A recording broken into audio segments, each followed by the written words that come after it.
सोचिए, अगर आपके मोहल्ले में रहने वाला एक हंसमुख, मिलनसार इंसान, बच्चों को हंसाने वाला एक क्लाउन, दरअसल एक सीरियल किलर हो तो?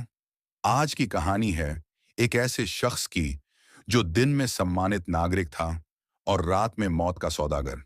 उसका नाम था जॉन वेन गेसी। बचपन, अंधेरे की शुरुआत।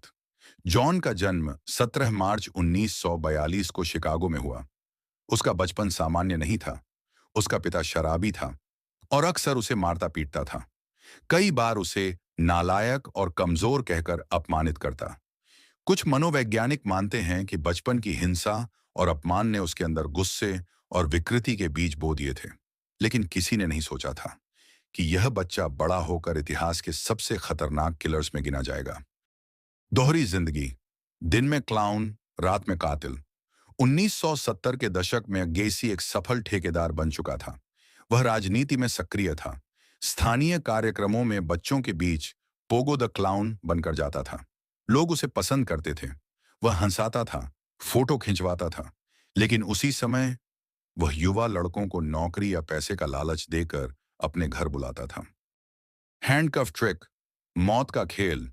गैसी अपने शिकार को एक मैजिक ट्रिक दिखाता था।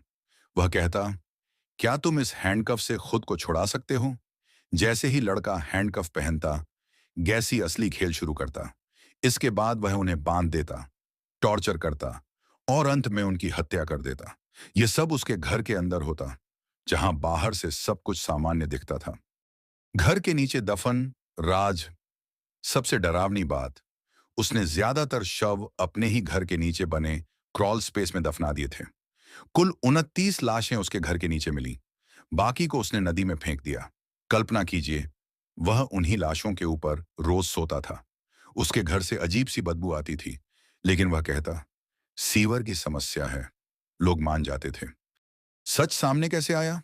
दिसंबर 1978, 15 साल का लड़का रॉबर्ट पिएस्ट अचानक गायब हो गया। आखिरी बार उसे गेसी के साथ देखा गया था। पुलिस को शक हुआ। उन्होंने निगरानी शुरू की। जब घर की तलाशी ली गई, तो जमीन खोदते ही इंसानी अवशेष मिलने लगे। 1, 2, 3, गिनती बढ़ती गई। पूरा इलाका दहशत में था। अदालत और सजा। 1980 में अदालत में मुकदमा चला। गेसी ने पहले पागलपन का नाटक किया, लेकिन जूरी ने उसे 33 हत्याओं का दोषी ठहराया। उसे मौत की सजा सुनाई गई। 10 मई 1994 उसे लीथल इंजेक्शन दिया गया। उसके आखिरी शब्द थे, मेरी मौत से कुछ साबित नहीं होगा। लेकिन उसकी कहानी हमेशा के लिए इतिहास में दर्ज हो गई। दिमाग के अंदर का राक्षस। विशेषज्ञों ने उसे साइकोपैथ बताया। वह सहानुभूति महसूस नहीं करता था। उसे नियंत्रण और ताकत का एहसास पसंद था। सबसे खतरनाक बात यह थी, वह सामान्य दिखता था। यही चीज उसे और डरावना बनाती है, क्योंकि राक्षस हमेशा डरावने चेहरे के साथ नहीं आते। कभी कभी वे मुस्कुराते हैं।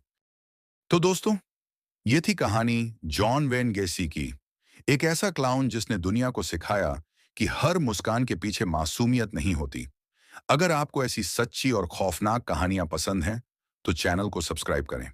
अगली बार हम मिलेंगे एक और अंधेरी कहानी के साथ। सावधान रहिए, क्योंकि कभी-कभी खतरा आपके सबसे करीब होता है।